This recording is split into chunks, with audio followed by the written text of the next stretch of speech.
Rick's face turned pale from her fright. However, Selena sat down next to Rick, didn't do anything, just closed her eyes and fell asleep. Being dragged by Janice to drink with others tonight, I have a terrible headache right now. When Selena woke up after sleeping for a while, she felt the side of her leg was warm, and when she lowered her head, she saw that the little bun had rubbed against her leg at some point, and her little hand was still grabbing the corner of her clothes. Selena laughed.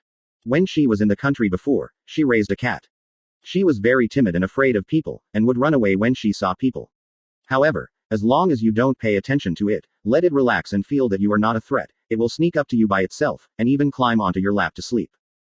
Little Bun noticed her gaze, and his little face flushed a little, but this time there was no panic in his eyes, his big eyes were full of curiosity. It really looks like a little milk cat, even the eyes are similar.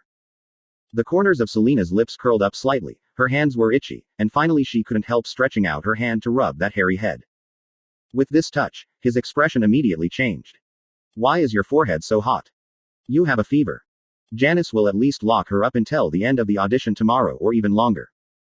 It's dangerous for the child to burn like this. While anxious, she found something was wrong. The light bulb was obviously broken. Why is there still light in the room? When I looked up, I realized that there was a small skylight above my head, and a little bit of starlight was falling from the window. Selena searched around and brought a ladder over. Little Bun, come here, I'll help you out. The little guy reacted to her words for the first time, but shook his head with a firm gaze. Selena understood what he meant, smiled and pinched his face. You're quite loyal, do you want to share weal and woe with me? Go up, the window is too small, I can't get out, you go out first, then get someone to save me. Seeing that the little guy was still hesitating, Selena directly picked him up and put him on the ladder. Quick, don't ink if you're a man, I'll protect you below. After finally sending the child out, Selena was dizzy for a while, her feet went limp, and she fell off the ladder.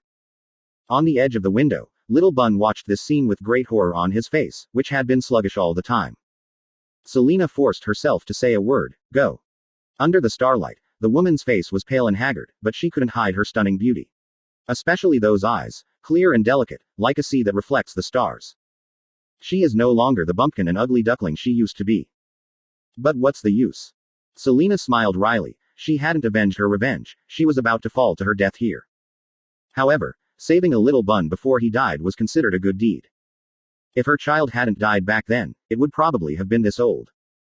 After the car accident 5 years ago, the Ning family thought she was ashamed and sent her to a pheasant university in the country that specially accepted playboys, and left her to fend for herself. She dropped out of school and reapplied to USC, absorbing all kinds of knowledge almost crazily.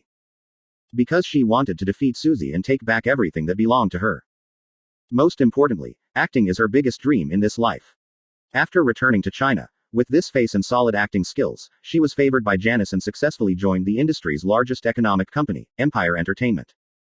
The family was supposed to be open-minded, but Susie joined Empire right after her, and suppressed her everywhere. Next chapter.